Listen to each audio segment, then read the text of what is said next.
નમસ્કાર મિત્રો, એસ્ટ્રોલોજી સ્ટેશનના મારા આજના આ વિડીયોમાં હું એસ્ટ્રોલોજર મેહુલ પટેલ આપ સર્વનું ખૂબ ખૂબ હાર્દિક સ્વાગત કરું છું। એસ્ટ્રોલોજી સ્ટેશનના મારા આજના આ વિડીયોમાં આપણે વાત કરી રહ્યા છીએ મેષ જન્મ લગ્નની જન્મકુંડલીમાં છઠ્ઠા ભાવમાં જો સૂર્ય હોય તો એનું કેવું યા તો શું ફળ મળે એ બાબત। તો સર્વપ્રથમ તો તમારી જન્મકુંડલીમાં જ્યાં લગ્ન યા તો જન્મ લગ્ન એવું લખેલું છે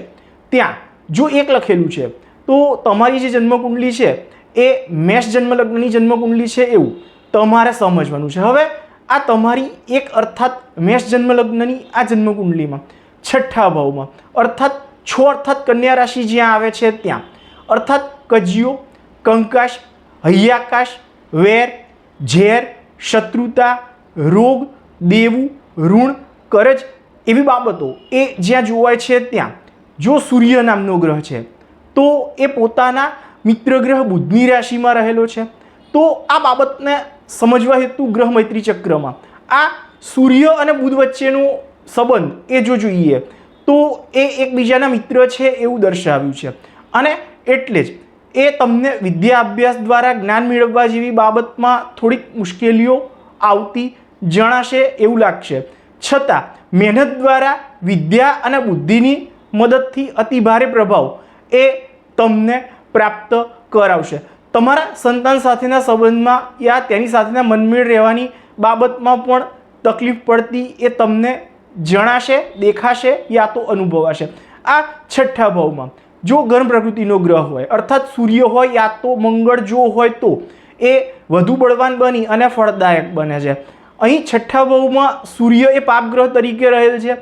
એટલે જ શત્રુઓ ઉપર પ્રભાવ પાડવાની યા એમને હરાવવા, નમાવવા કે હંફાવવાની ક્ષમતા કે આવડત એ તમને સારા પ્રમાણમાં પ્રાપ્ત કરાવશે। છઠ્ઠા ભાવમાં રહેલો સૂર્ય એ પોતાની એકમાત્ર સાતમી પૂર્ણ મિત્ર દ્રષ્ટિથી ખર્ચ અને વ્યય ભાવને અર્થાત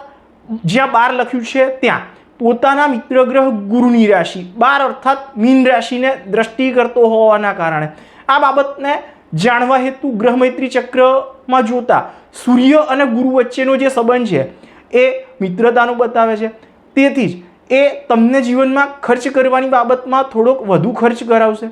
સાથે જ પોતે બુદ્ધિના કારક ગ્રહ બુધની રાશિ 6 અર્થાત કન્યા રાશિમાં હોવાથી બુદ્ધિપૂર્વક બહારના સ્થાનમાં અર્થાત જાહેર જીવનમાં સફળતાનું બળ એ તમને અપાવશે તથા બીજા સ્થાનોમાં અર્થાત બીજા અન્ય જાહેર સ્થળો પર પણ માન અને મોભો જેવી બાબત એ તમને પોતે પ્રાપ્ત કરાવશે આવું ભૃગુ સંહિતા નામના એમના ગ્રંથમાં ભૃગુ ઋષિએ વર્ણન કરેલું છે। તો મિત્રો આ તો હતો મારો આજનો આ વિડીયો તમને કેવો લાગ્યો એ મને અવશ્યથી જ લખી અને જણાવજો તથા સાથે જ મારા આવા જ અન્ય માહિતીસભર વિડીયોને જોવા માટે મારી આ ચેનલને સબસ્ક્રાઈબ અવશ્યથી જ કરજો અને વધુમાં વધુ સબસ્ક્રાઈબ અવશ્યથી જ કરાવજો। નમસ્કાર।